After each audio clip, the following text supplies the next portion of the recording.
Hello everyone, my name is Pelican Dude, and welcome to my thoughts on Planetary Annihilation Beta Orbital Units, and this is kind of the thoughts and tips video. So earlier I made a video before the Planetary Annihilation Beta was even out, when we were still in Alpha, about, a few days before the beta was out, and it was kind of giving tips and advice to new players to the beta. And this is going to be kind of some reflections. I'll probably end up making a couple videos like this.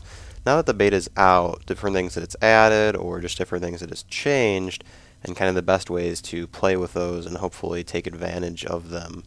So let's start out with the orbital units just because I think they're the most significant, and some advantages and disadvantages to orbital units. So first of all, you have one that's pretty obvious. You have the orbital fighter, which doesn't even, as of the making of this video, have its own model yet. It just uses the same model as the advanced fighter or the peregrine. Now, the orbital fighter, there's really not much to be said about it, other than it's important for mobile control of orbital airspace. So the umbrella, the anti-orbital ground launcher is okay, but it doesn't have much range, so it's not the most effective, in my opinion. But since the orbital fighter can just move and jet around and move between planets, I think it'll be useful in lots of situations, and it's also pretty cheap. I mean, it's easy to build. It's pretty cheap. It's not like, it doesn't have a very accurate laser. It has a laser weapon, but hopefully, I think it's still pretty balanced as it is right now. And hopefully they'll make orbital fighter combat a little more interesting, because right now it's kind of boring. Alright, then we have the laser platform, which is our second orbital unit. The laser platform is actually a pretty cool in-game unit. It's not very useful early game because it's just really expensive to make. I want to say it's 30,000 metal. So early game it's not really going to be viable, but mid to late game you should probably start seeing these or maybe using them. So they can be great for taking out base structures, stuff like that. They're not that good at taking out mobile units. They cannot really target mobile units effectively as of the making of this video, and I think it should probably stay that way.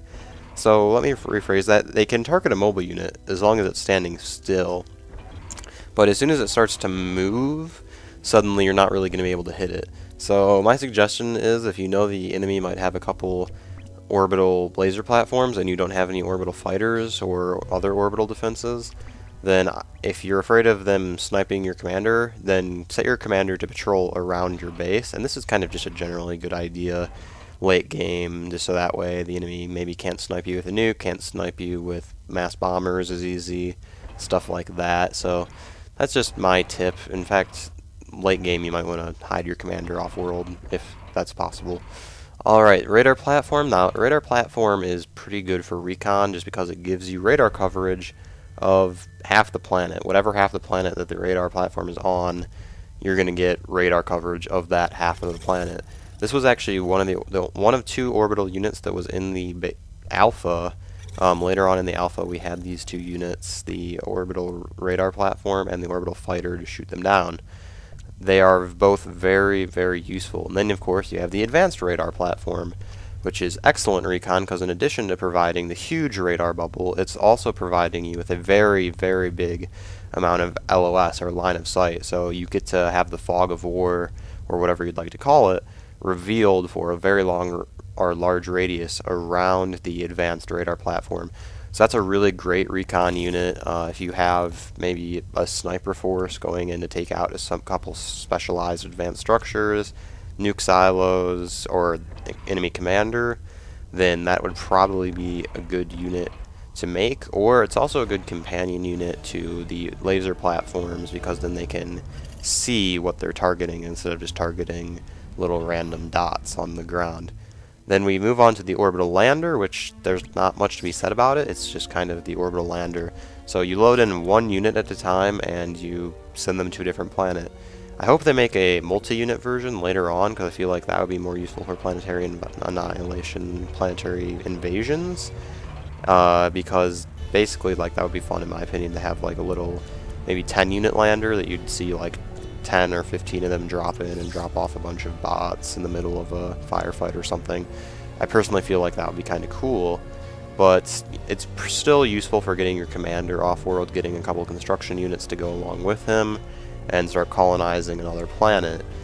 That being said, you can also use it just as an air transport on the planet that you're on. So if you need to move your commander or a construction unit and you don't have any air cons for some reason, then you can load them into that, and then you can just send them to the other side of the planet that you're currently on, and that's one way to get them there. So that's basically the point of the orbital lander. And finally, the last orbital unit as of right now is the orbital energy generator. And this is probably my favorite orbital unit. I mean, the orbital lander is actually one of my favorites too, just because you can run away with it, even though that's kind of cowardly, I suppose. But it's smart in some situations. But the orbital energy is probably, it's pretty close. It's really great. So basically, the orbital energy generator makes 4 times the amount of energy as the advanced generator, and it's mobile, and it still produces energy while traveling between planets. So maybe you'd think of this as kind of being an exploit. I suppose you could claim it is. But basically, you can just take an orbital energy generator, and as soon as it's made, you can just start having it hop between planets and only being in orbit for, you know, a few seconds at a time. And basically what that's going to do is it's going to give you this unkillable energy generator that's giving you almost nearly 20,000 energy per second. For some reason I think it's like something weird like 19,600, which isn't quite 4 times as much as the advanced energy, but it's very close. So yes, that is probably my favorite orbital energy unit. So there we are, that's my thoughts on the orbital units in the game so far.